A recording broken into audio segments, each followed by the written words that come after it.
Live from New York City, it's the Wendy Williams Show. Today, we've lined up all the juiciest hot topics, and Wendy's ready to break them down. And find out how to step up your summer beauty regime with the hottest new products of the season. Plus, we're giving away a dazzling new bedroom to one lucky Wendy watcher in our Room in June giveaway. Now, here's Wendy!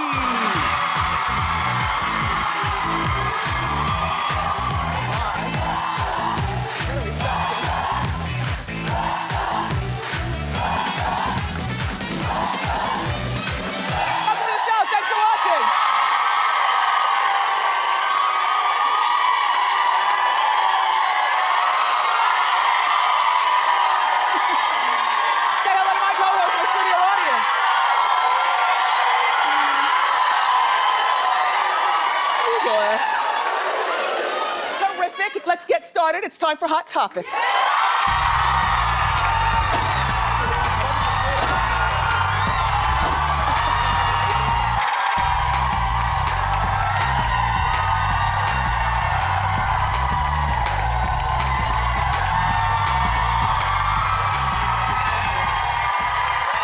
you.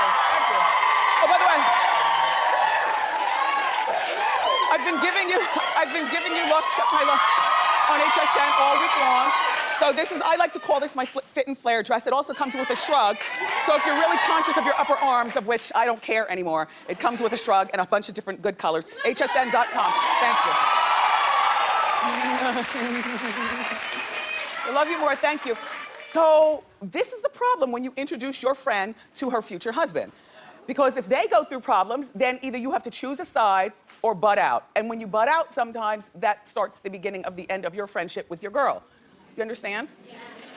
Okay, this is the case of Nicole Richie, who's married to Joel Madden.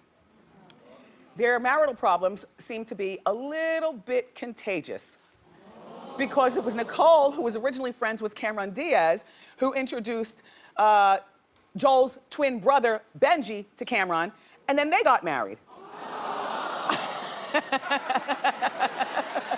So funny you are. Anyway, so now Benji and Cameron are fighting as well. And Nicole and Joel feel as though they're stuck in the middle. And it's causing problems with Nicole and Joel. So here's the thing.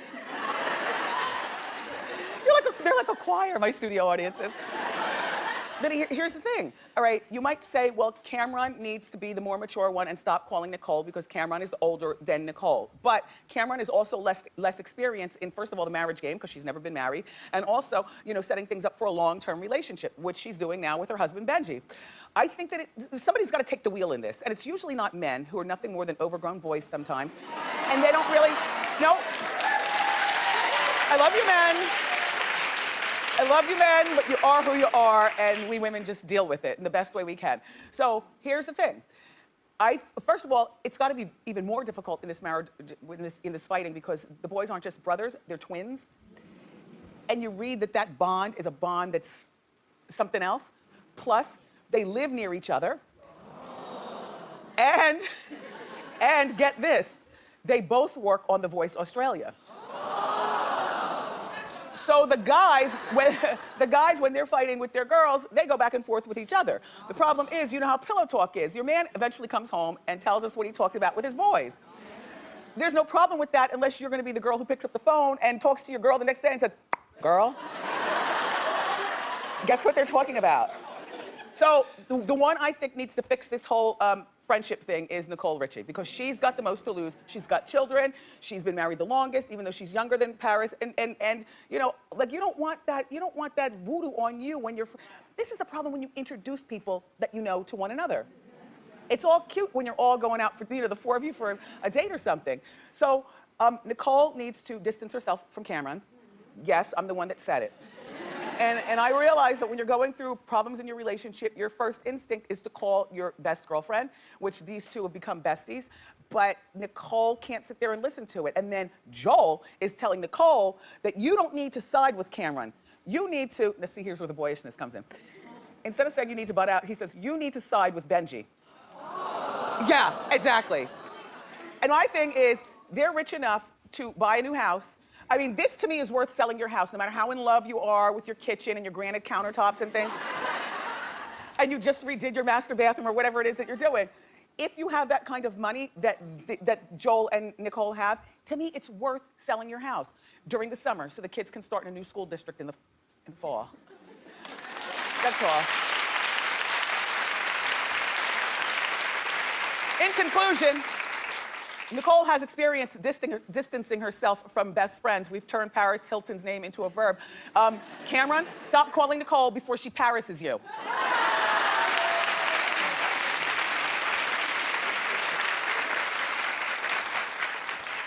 You want to hear a funny story? I mean, not funny. Not funny. Divorce is never funny. But even I'm the type of person I've always been able to see funny in the most tragic situations. I know it's sick, but okay. So look, celebrity chef Bobby Flay, who's like got to be like 6'3", and not lanky, like nice and filled out, a good-looking guy, and he's a ginger. You can't tell in most light, but he has got red hair. Anyway. Bobby Flay just got his star on the Hollywood Walk of Fame.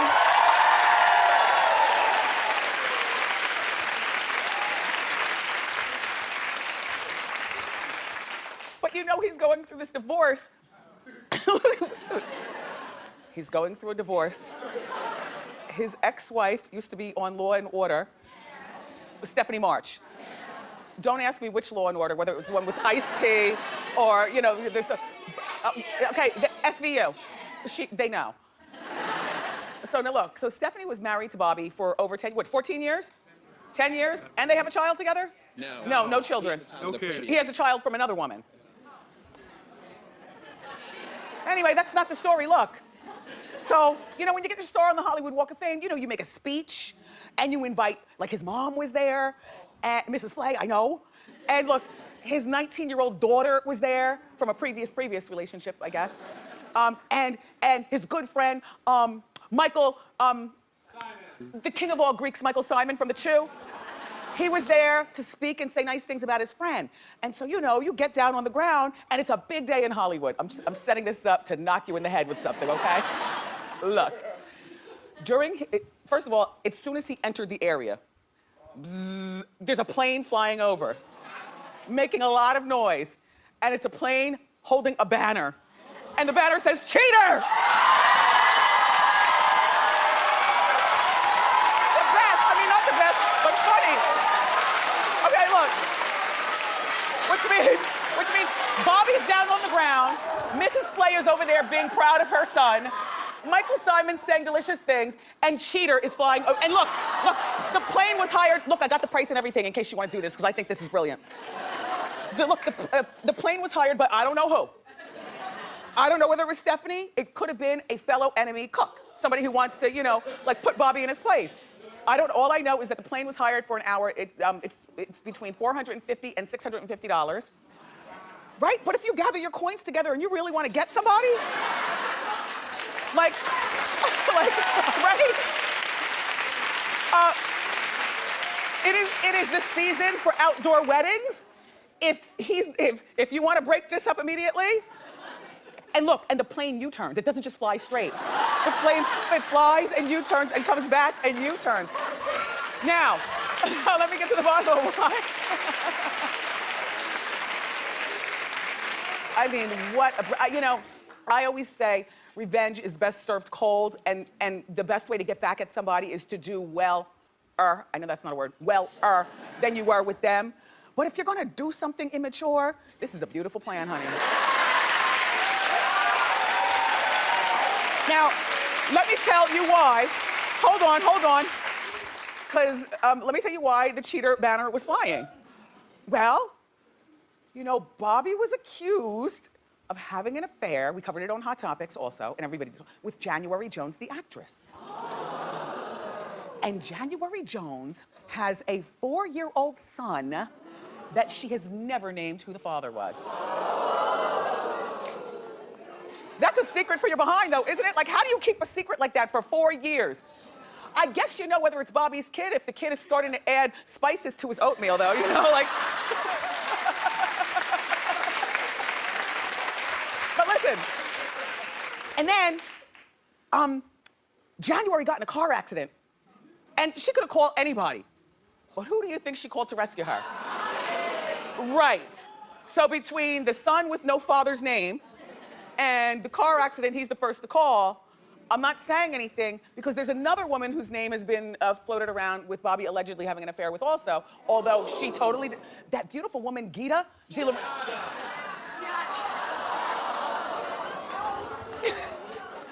Gita, all right. Anyway, Giada. Look, this is the most beautiful woman in the world. She doesn't take a bad picture. She's got beautiful eyes, a beautiful smile, and she and Bobby are close. Now, I don't know that they're having an affair, and she denies that. So I'm just going to keep my mouth shut. But that thing with the banner and the cheating, where there's smoke, there's a plane with a banner.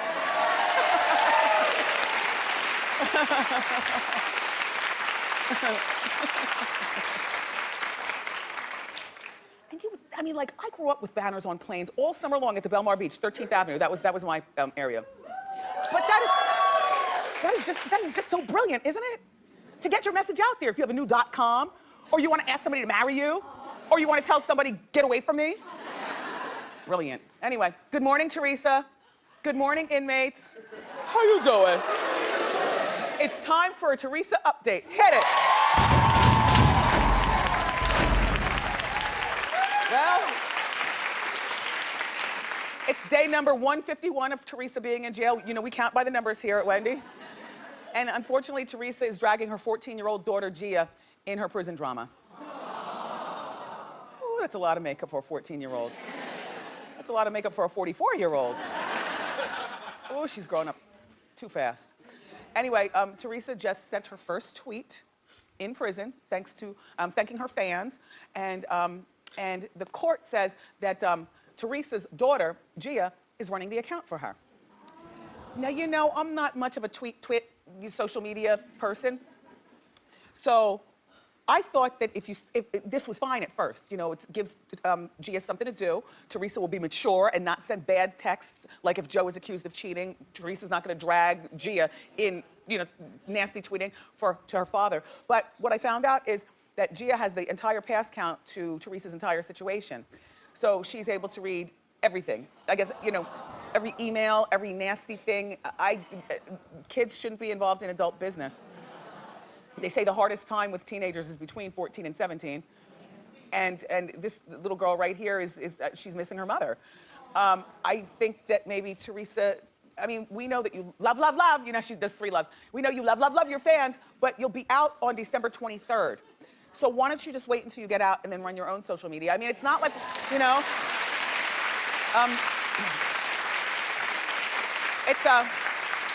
because one day, this is what I'm thinking, one day something is going to happen and Teresa is not going to want to text back, like maybe Joe does something, you know what I mean, gets accused of something. And maybe Teresa will possess the maturity not to share that with her daughter, for her daughter to tweet back. The problem is, the daughter reads everything on the internet. She goes in the grocery store and sees the front page of the magazine, so there's really no hiding things from Gia. And then Gia has Teresa's password account, so she'll just go in there, little girl, and tweet for herself, even if her mom says, let's not get involved with this. You know, Gia will still do it. This is a bad accident waiting to happen. Teresa, you'll be out in 202 days, we count by the numbers, just in time for Christmas, and then you start your social media all over again.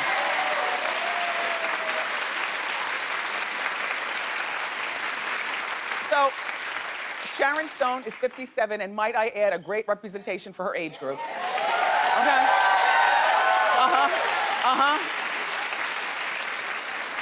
She's giving a 27-year-old girl a run for her money. Well, she says that she can't, you know, tie a man down because of her sex symbol status. She says guys are wah, wah, wah, Sharon Stone, wah, wah, wah. The problem is, of course, guys are intimidated by Sharon Stone. We saw your crotch in Basic Instincts. You're still, yes. Your breasts are still pendulous. You're still able to go braless. We know that you've got a head for business and a body for sinning. The thing is, and this goes for Sharon Stone or any woman who thinks that her beauty is so intimidating, this is where you've got to be the aggressor and stare a guy down and then go over to him and open up the can of worms. Doesn't mean you have to lead the whole relationship, but you at least have to open up the can for things to get started. When a woman is so beautiful and so smart, you can't wait. And I know she's dated a couple of young guys like in their 20s and stuff, but she was married to Phil, and Phil runs like the San Francisco Chronicle or something. This is the one. He was bitten by a dragon. No, he was. Don't you remember? He was bitten by, look, this is probably the end of their relationship. He's not pulling her in. Look at the body language. And she's looking away. Anyway, but they have 3 kids together, or maybe 2 together, and then she adopted one. Anyway, she's got 3 boys, and I just feel, don't you feel like she's got to be the aggressor? Just for the initial, I like you. Do you want to take me out? And then after that, back off, because guys don't like a pushy broad, but yeah. Sharon Stone. Yeah, you do look good though, girl. Yeah. That's all.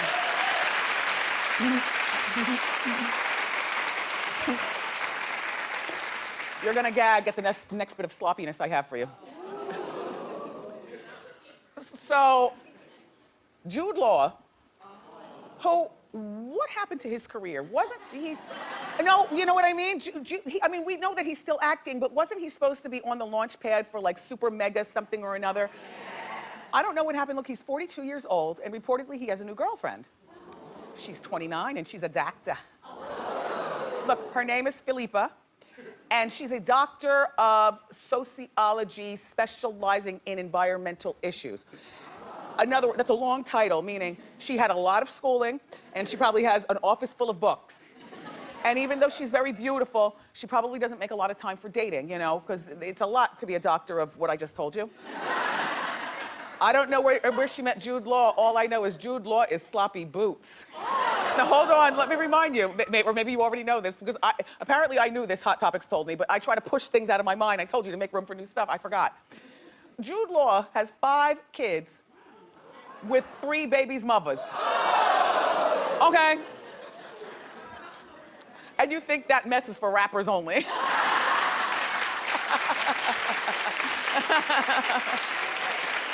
And I was asking my Hot Topics meeting, well, what does she want with a single man with 5 kids and 3 babies' mothers? That is a lot of baggage for a smart girl who's 29 years old with no kids of her own and her life ahead of her. And originally, yes, lady back there went, uh-huh. I get that part, but I'm assuming that she's got a very full career, and she might not have Jude Law millions, but she might have her own money that makes her very happy. Everybody is not driven by, you know, a lot of money. What I thought immediately is that she wants excitement in her doctor life. Like, you know, so Jude, and by the way, I don't care that it's Jude Law. When you have 5 kids and 3 babies' mothers, you are not a keeper. You are, no, I'm sorry, no. You are a summer fling. Yes, summer fling. You are going to buy me Tiffany diamonds, and, right? Because I'm gonna be good to you, but I'm gonna double up on my birth control. But I'm gonna be good to you. But I want the entire 5th Avenue and your black card. I'm going shopping. You're gonna show me places that I've never been before, like maybe a fancy party at Hugh Hefner's house or Howard Hughes' house or somebody fancy with a mansion in Beverly Hills house. You're gonna show me Paris. We're gonna do a gondola in Italy. And then I'll have all the pictures, and I'm keeping all of the jewelry. And I'm not having your baby because I'm secretly doubled up. That's it, on birth control. I don't know what it is with the fame game, though. Everybody does want to be famous. It's like not enough these days to be really smart and really accomplished. Everybody seems to want to be famous. So this is this girl's way of getting in, like, Life and Style magazine, you know, and who wore it best, and, you know. Hayden Panettiere keeps postponing her wedding to Vladimir Klitschko, who, by the way, I think is attractive. Yes. Well, you know I love a big nose. And there is no bigger. Although the rapper KRS-One comes in a close second. Hi, Chris. How you doing? Anyway, he's tall and he's strong, and they say he's worth $30 million, and she's worth $15 million, and he's just pick her up and throw her around.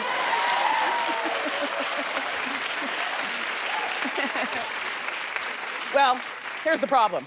According to OK Magazine, she's busy with her career and she wants to lose her last 10 pounds of baby weight before she even thinks about a wedding or buying a wedding dress. He is old school. He's from the Ukraine? No. He's from the Ukraine, and he's very old school, and he keeps bugging her when are we gonna get married? When are we gonna get married? They've been engaged for 2 years. Like I always say, the engagement is a quick drum roll to the altar. Brrr.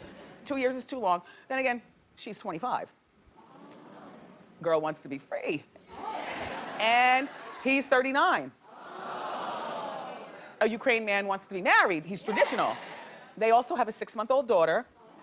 I'm suspicious, though. I'm suspicious that she has cold feet and she's making excuses. I'm sorry, like 10 pounds means nothing. When your man looks at you and tells you you don't need to lose another pound, or you look terrific, all I want to do is marry you. And normally it's the woman, we're trying to push them to the altar. And I was wondering, does he have an ulterior motive, except that he's twice her height and worth twice as much as her? So, you know? I don't know, I'm suspicious, but we'll keep watching and I'll keep reporting.